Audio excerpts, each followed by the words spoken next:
Isang oras at 11 minutong talumpati, narito po ang ilang paksa na hindi nabanggit ng Pangulong Bongbong Marcos sa kanyang ika-4 na State of the Nation address.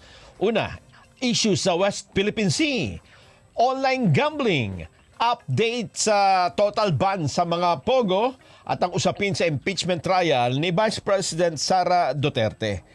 Binigyang diin niya sa kanyang sona ang ukol sa mga inisyatiba ng kanyang administrasyon sa sektor ng agrikultura, transportasyon, kalusugan at sports. Inatasan din niya ang mga LGU na patuloy na ipatupad ang Car-Free Sunday sa kanilang mga lungsod at sa bahagi ng Philippine Sports Commission gawing bukas ang track and field oval. Itinampok din niya ang naging progresyo ng 20 pesos kada kilong bigas na nakatakdang ilunsad sa buong bansa.